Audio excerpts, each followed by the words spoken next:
Salut les gars, c'est JCOM. On va faire le débriefing du match de l'équipe de France qui a été tenu en échec un partout contre la Hongrie. Déçu de ce match, déçu de la. Bon, pas de la prestation, si, de la prestation des Bleus tout court. Parce que je pense qu'on perd le match surtout en première mi-temps, quoi. On a trop grosses occasions en première mi-temps qu'on doit mettre au fond, que d'habitude ça va au fond, mais là c'est pas allé au fond, qu'on n'a pas été réaliste.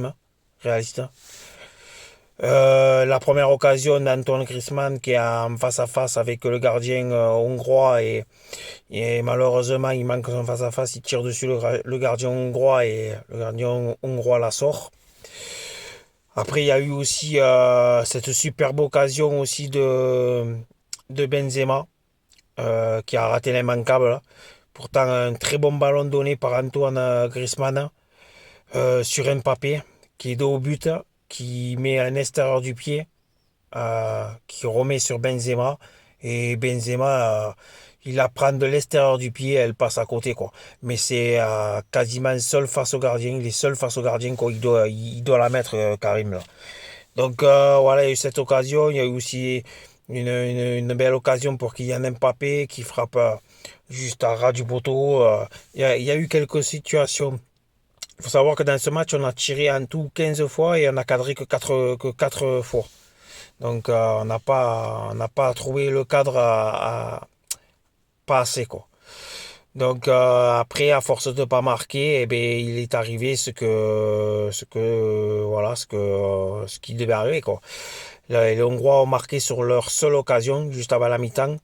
C'est Fiola qui marque, le buteur hongrois, qui marque juste avant la mi-temps, quoi. Et on est cueilli à froid par ce but juste avant la mi-temps, quoi.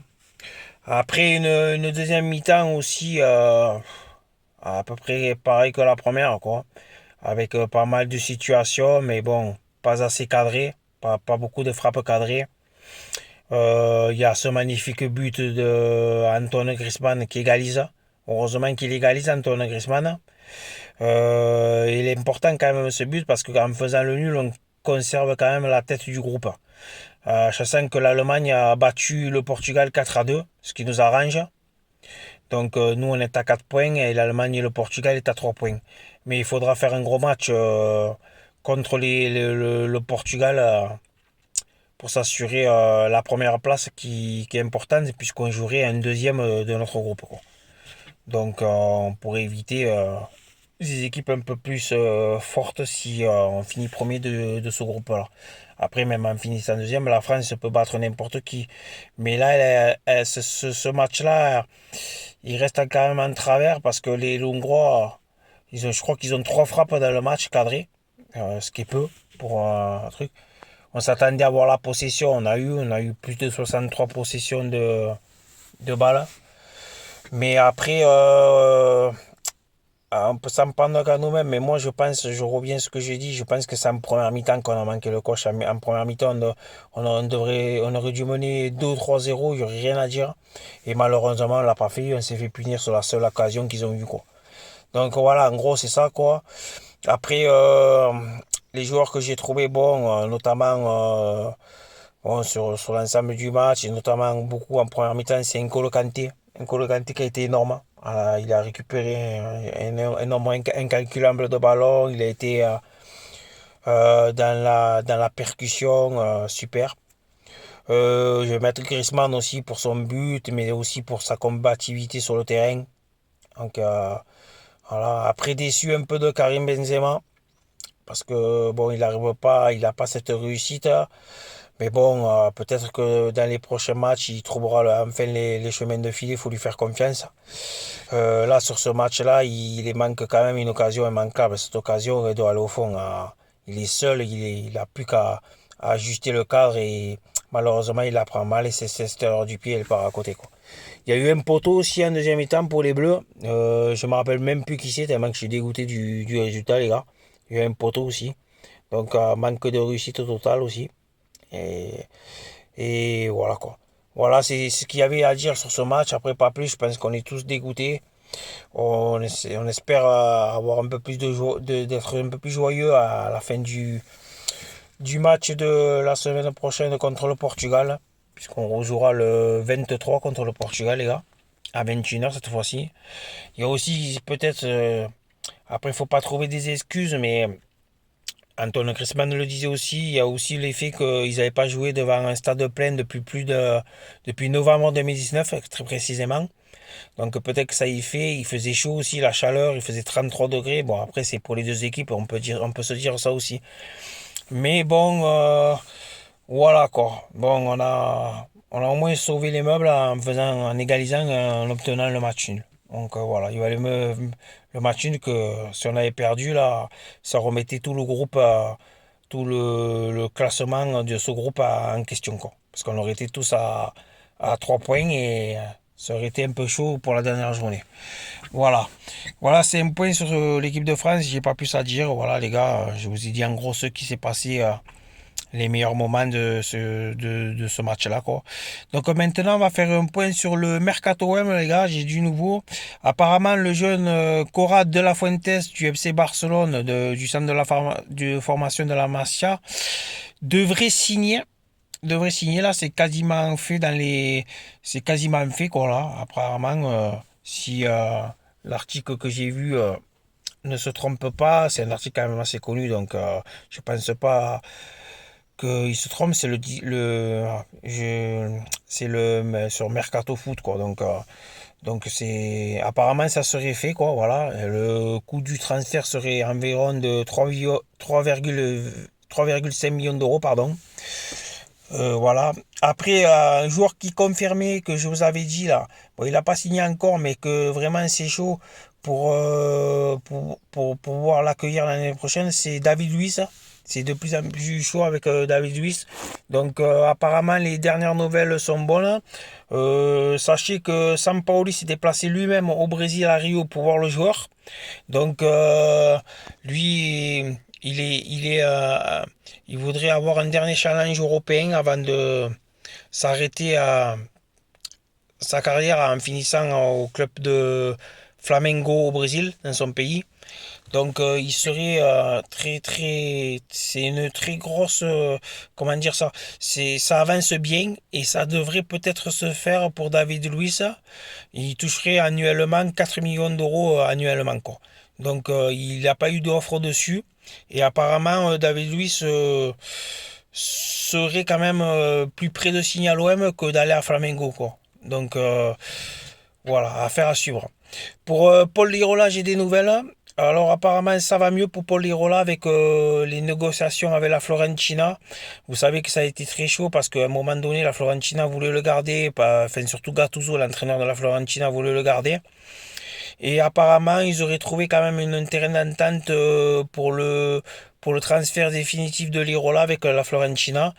C'est entre 10 et 15 millions d'euros. Au départ, c'était 12, mais la Fiorentina avait fait monter le prix à 15.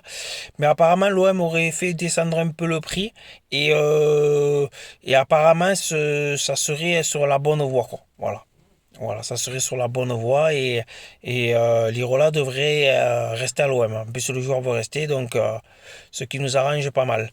Ensuite aussi, j'ai du nouveau aussi au niveau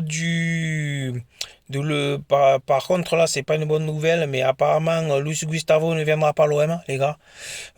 C'était l'OM était seul pourtant sur le dossier mais apparemment le joueur ou je sais pas si c'est le joueur ou si c'est le club de Fenerbahçe pardon là où il joue en Turquie qui s'y oppose quoi mais apparemment ça voilà c'est pas prêt de se faire pour Luis Gustavo l'OM quoi voilà donc on verra bien mais normalement ça devrait pas se faire voilà donc aussi pour Léo Balerdi pardon je vous avais dit que c'était fait le prêt apparemment l'OM avait trouvé l'accord avec le Borussia Dortmund tout était bouclé et aux dernières nouvelles, l'OM a voulu faire baisser le prix d'1 million d'euros. Alors là aussi, l'OM, il faut pas un peu, Langlois, il faut pas qu'il déconne un peu, parce que bon, 11 millions ou 10 millions d'euros, ça change rien, quoi. Donc c'est pas encore fait. Donc il y a plus de chances que ça se fasse, mais c'est pas encore fait. Mais ça devrait se faire pour pour Balerdi. Voilà. Après aussi, j'ai des nouvelles aussi De Milic, apparemment, ce que je vous avais dit, que j'avais certains collègues qui m'avaient dit qu'il avait signé 3 ans, apparemment ça se confirme de plus en plus. Milic ne devrait rester à l'OM, les gars, il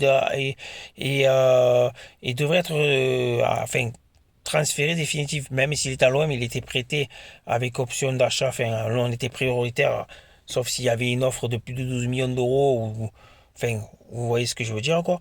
Mais apparemment, Milic aurait signé 3 ans. Donc, et apparemment, d'après les dernières infos que j'ai, ce que m'avaient dit mes collègues, ça se confirme. Donc, ce serait une très très bonne nouvelle. Après aussi, je peux vous parler aussi du petit de Toulouse là. Euh, Adli. Adli, normalement aussi, alors lui, ça va ou se faire ou pas se faire, tout simplement parce qu'il y a deux clubs. Il y a nous ou le Milan AC qui est dessus. Donc ça dépendra. Le joueur a dit qu'il voulait venir à Marseille, mais ça va dépendre aussi je pense que ça va se jouer au montant du transfert avec Toulouse. Avec Toulouse pour entre le Milan et l'OM, quoi. Celui qui donnera le plus, quoi. Sachant que le transfert était entre 5 et 10 millions d'euros. L'OM avait proposé 9 et le Milan 10. Mais par contre, après, il faut prendre en compte que le garçon, s'il veut venir à Marseille, il peut vraiment dire à son club de Toulouse qu'il veut aller à Marseille et il peut même les embêter un peu en faisant un bras de fer, quoi. Donc, euh, donc on verra bien ce qu'il en est pour Adli. Voilà, après c'est ce qui tourne autour de l'OM actuellement, les gars. Après il y a toujours le dossier Guendouzi qui prend un peu plus de temps. Ça fait un moment que je vous ai dit que Guendouzi va signer, je sais, mais ça prend un peu plus de temps. Mais je me suis pas inquiet pour Guendouzi. Je pense que l'OM paiera ce qu'Arsenal demande parce qu'ils ont été un peu gourmands. Mais je pense que l'OM paiera et que Guendouzi sera marseillais. Voilà. Alors, en résumé, pour les joueurs qui sont confirmés dans ce que je vous ai dit sur un suivi de très près par l'OM, c'est David Luiz, Guendouzi, De La Fuentes, c'est quasiment fait. Ces joueurs-là sont déjà les trois prochains, à mon avis, renforts de l'OM. Si il n'y a pas de merde, ça devrait se faire, quoi. Voilà, ces trois joueurs-là. Après aussi, on sait que il y a un Serbe, là, je sais pas son nom, les gars, un défenseur serbe aussi qui, au cas où David Luiz ne viendrait pas, ils sont dessus l'OM, un défenseur serbe qui joue je crois, je sais pas de bêtises, en Bundesliga en Allemagne. Donc, euh, donc on verra, mais la priorité pour la défense centrale, pour Sampaoli, il veut à tout prix David Luiz. Il veut David Luiz, les gars. Donc si on a David Luiz, je pense que ça serait pas mal quand même, les gars. Donc on va voir tout ça et puis on verra. Après, il y aura d'autres joueurs, les gars. Il y en a toujours des joueurs. Vous savez, en ce moment, il y a 83 noms qui circulent autour de l'OM. Après, il y en a qui sont enfin, comment dire, il y en a qui sont moins sérieux que d'autres. Il y a des pistes plus chaudes que d'autres. Il faut pas non plus voir 83 joueurs, que c'est des pistes sûres, quoi. C'est pas des pistes sûres toutes. Mais quand même, ça fait pas mal de joueurs. Après, il y a ce jeune aussi attaquant aussi, les gars. Simeone, qui joue à Cagliari en Italie. Giovanni Simeone, c'est un Argentin. Apparemment, Sampaoli aimerait bien l'avoir, quoi. Euh, Après, c'est pas la piste prioritaire de l'OM, mais quand même, l'OM jette un coup d'œil et suit le dossier de très près. Donc voilà. Et il y a une dernière info. Alors là, les gars, ça aussi, c'est une info de fou. Apparemment, l'OM serait et ça, c'est une piste sérieuse, les gars. C'est les journaux, comme les journaux, comment dire, de RMC, Tatati, de aussi les journaux, le But Marseille, enfin, tous ces journaux-là, les gars, annonceraient que l'OM aurait des contacts avec Diego Costa. Vous savez, l'attaquant, l'ancien attaquant de Atletico, de Chelsea, tatati, tatata. Donc, apparemment, ça serait, déjà en 2017, ils voulaient le faire venir, Diego Costa, ils n'avaient pas pu le faire venir, pour raison financière.